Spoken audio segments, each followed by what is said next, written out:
Hola a todos, bienvenidos al curso de Arquitectura y Desarrollo de Aplicaciones Web. En esta ocasión vamos a estar viendo cómo realizar la edición de archivos o la manipulación de archivos de texto plano en Linux.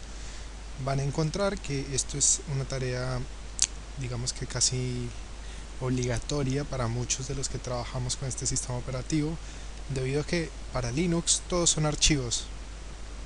Por ejemplo, la memoria es un archivo, el disco duro es un archivo, la nada misma es un archivo, todos son archivos, así que la manipulación de los archivos propiamente es algo que vamos a ver como una tarea muy común en Linux. Lo primero que quiero mostrarles son algunas de las herramientas de las que disponemos en el entorno gráfico, para lo cual tengo abiertos programas que tal vez ya conozcan como Notepad++, ¿sí? O como Sublime, que es multiplataforma, o como Gedit, que es el programa que viene por default con la distribución. En este caso estamos utilizando Debian, el cual enseñé a instalar en una máquina virtual en el capítulo anterior, que si ustedes lo han hecho podrán seguir exactamente los mismos pasos que yo estoy haciendo en este momento, y aquellos que cuenten con alguna otra distribución diferente no van a tener mayores diferencias, ya que Linux es bastante genérico en algunos de los comandos que vamos a ver. No voy a entrar mucho en detalle con los editores de interfaz gráfica porque asumo que ya los conocen, ya habrán tenido diferentes experiencias con ellos en Windows, en Mac o en otros sistemas operativos, así que lo que vamos a hacer es más bien entender qué nos ofrece Linux para editar archivos, para entender los archivos, para manipularlos en general y para hacer tareas que pueden acontecer, como la infección de un sitio web, por ejemplo. En este caso he traído unos archivos de un sitio web real que fue infectado. La infección no atacó directamente a este sitio, sino que entró a través de un plugin de WordPress, y esa infección atacó a los demás sitios del mismo servidor, ¿sí? Esto es algo que suele suceder, es algo común cuando tenemos determinados fallos de seguridad. Posteriormente, en capítulos mucho más adelante, vamos a ver cómo securizar más los servidores, entender un poco mejor cómo funciona y cómo mejorar la seguridad de nuestras aplicaciones también. En este caso, como podrán ver, tengo un directorio que se llama curso arc, o sea, de arquitectura, y van a ver que en mi terminal yo me he ubicado en ese mismo directorio, ¿sí? Y si yo listo los archivos con el comando de lista, que ya lo vimos en un capítulo anterior, voy a ver los mismos archivos de la interfaz gráfica en mi línea de comandos. Tengo 3 PHP, porque aquí me muestra que es un PHP, como pueden ver. No tiene la extensión, pero eso no importa. Acá tenemos un index.html y una imagen JPG. Algo muy interesante de Linux es que no le importan las extensiones de los archivos. Ustedes pueden decirle que esto es un archivo PHP o .py de Python, o le pueden decir que es un Perl, o le pueden decir que es un Bash, y para él son todos archivos planos. Y para reconocer qué tipo de archivo es, se basa en otras cosas como su contenido, por ejemplo, o alguna información adicional. Para determinar realmente cuál es la verdadera naturaleza de un archivo, hay un comando muy bueno que se llama file. File es capaz de decirnos exactamente qué es ese archivo. Hace un tiempo solucioné un problema para una persona de la comunidad de WordPress argentina, donde había, dentro de uno de los PHP del sitio de WordPress, había un include, que es una sentencia de PHP, una función que permite incluir un archivo, ¿sí? Generalmente uno incluye un archivo de texto u otro PHP, y en este caso el include llamaba a un archivo que decía que era .php, pero al utilizar Linux yo miré ese archivo con file, y pese a que tenía extensión, la extensión del archivo era una imagen, era img, y pese a que la extensión era img, la realidad es que el archivo era un PHP, ¿sí?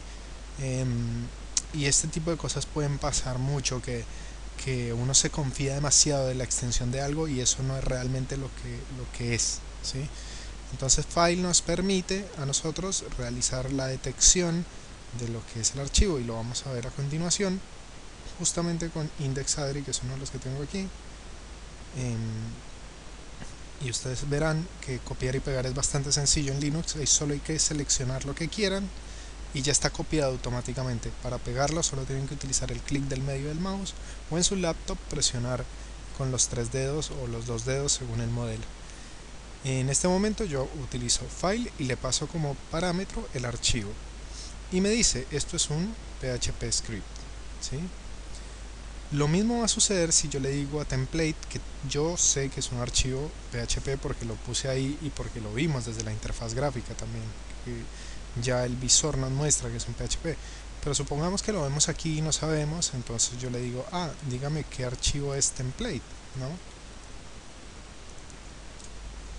Y resulta que también es un PHP, así que file no se enfoca para nada en la extensión del archivo, de la misma manera que muchas de las herramientas de Linux realmente no les interesa lo que son extensiones, ¿sí?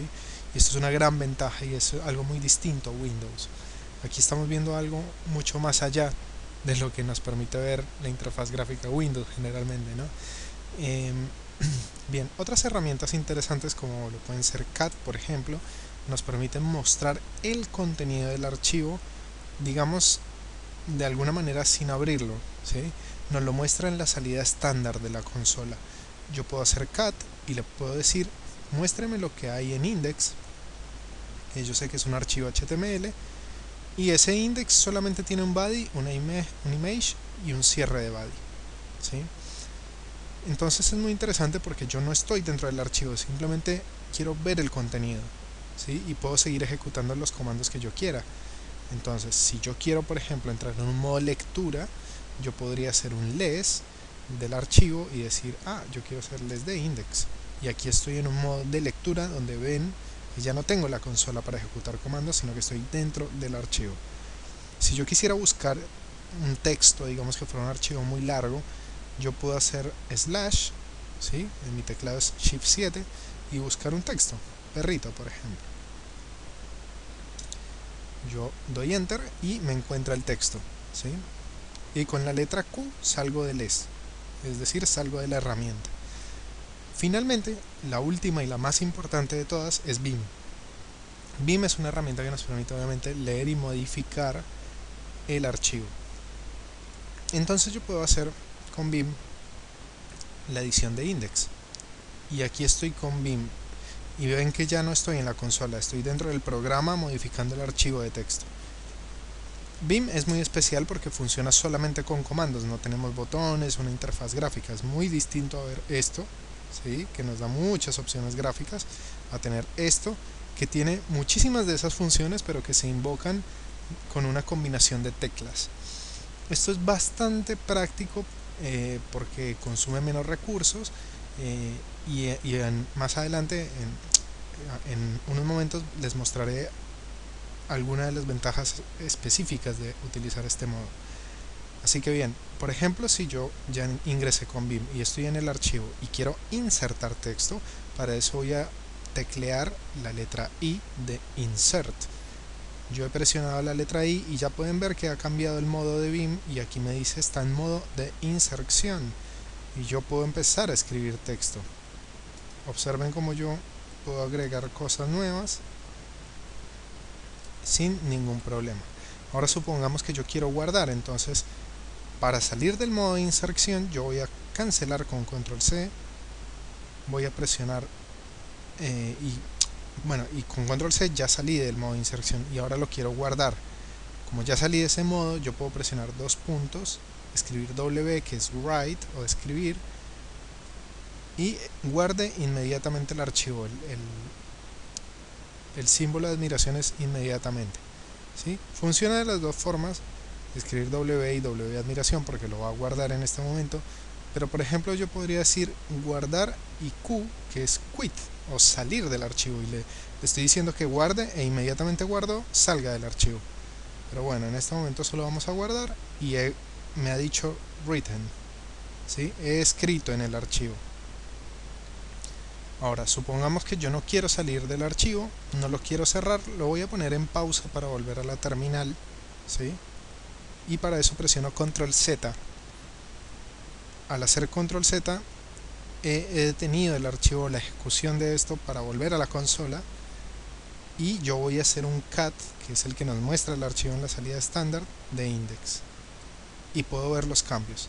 Ya podemos ver que aquí hay un HTML que guardé distinto a lo que estaba anteriormente. Bien, si yo quiero volver a tomar ese trabajo, ese job que estaba en ejecución, que es Beam, yo hago foreground y estoy nuevamente dentro del archivo, ¿sí? No lo cerré, simplemente detuve el proceso y quise realizar otra cosa distinta. Ahora, yo finalmente puedo salir del archivo con Q y el símbolo de admiración diciéndole salir, quiero salir, ¿sí? Y también hay una abreviación de guardar y salir, que es la X. X admiración lo que hace es guardar y salir del archivo. Entonces hay muchas opciones para hacer lo mismo de diversas maneras, y esto tal vez sea muy básico y se van a preguntar, no, pero ¿por qué tengo que hacer todo esto si lo puedo hacer con un programa de interfaz gráfica? Más adelante, en la introducción de algunos comandos más complejos, van a descubrir muchas de las funcionalidades que les va a ofrecer conocer esta herramienta. Bien, si ustedes quisieran borrar, no precisan entrar en el modo de inserción, no necesitan presionar nada más sino suprimir. Con suprimir pueden borrar texto, y si se han equivocado, con la letra U significa undo o deshacer, voy a deshacer lo que he hecho. ¿Está bien? Entonces, en este caso, ya hice el cambio que quería, voy a guardar, voy a salir, he salido del archivo y lo he guardado. Bien. Ahora voy a cambiarle la extensión con el comando mb, que ya lo conocíamos, que es move, lo vimos en el capítulo anterior, lo dejé como parte de investigación para ustedes, y voy a renombrar index a index.html. Listo de nuevo, y aquí tengo index.html. Ahora bien, vamos a un caso de la vida real. Esto pasó, esto está así. Tengo una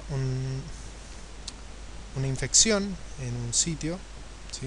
Es un desarrollo manual, como les decía, no tiene que ver con WordPress, pero la infección entró por WordPress, y yo puedo hacer, por ejemplo, un less del archivo para mirar el contenido, y vamos a mirar index.adri.php, y vamos a observar un montón de cosas. Esto es un código PHP ofuscado, entró como una inyección de código e infectó todos los archivos PHP. Esto es un gran problema cuando nosotros trabajamos en Windows y, por ejemplo, tenemos un sitio que tiene, no sé, 500, 1000 archivos que tienen extensión PHP y que no sabemos si están infectados o que están infectados, ¿sí? Y uno de los métodos para determinar cuando un archivo se infectó en nuestro hosting es poder ver la fecha de modificación, cuándo fue. Eso es una manera. Hay muchos otros métodos, pero esa es una manera muy fácil.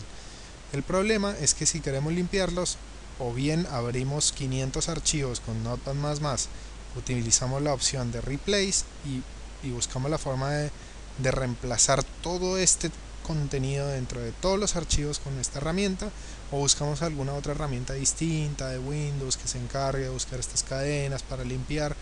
Entonces ya estamos hablando de instalar programas, cargar más la computadora, cuando todo esto ya lo puede hacer Linux directamente sin necesidad de mucho esfuerzo, ¿sí?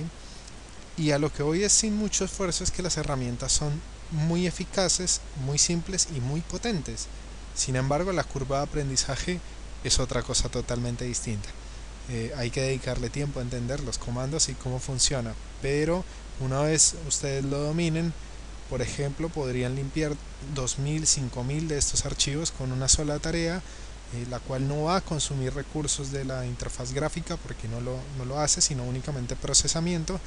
Y también tener en mente que, por ejemplo, si no tuviéramos la forma de bajar los archivos, podríamos ejecutar estos comandos remotamente en el servidor Linux, ¿sí? Porque la mayoría de servidores de hosting son Linux. Bien, por ahora esto es todo lo que quería mostrarles. Les he mostrado la infección, y en el capítulo siguiente de esta introducción de comandos yo les voy a mostrar cómo realizar la limpieza de estos archivos con una combinación de herramientas y de comandos que están disponibles en muchísimas de las distribuciones de Linux, por no decir en todas. Así que bueno, espero que les haya gustado, que sigan atentos al curso, que hagan los contenidos, que hagan los ejercicios y nos veremos en un próximo capítulo.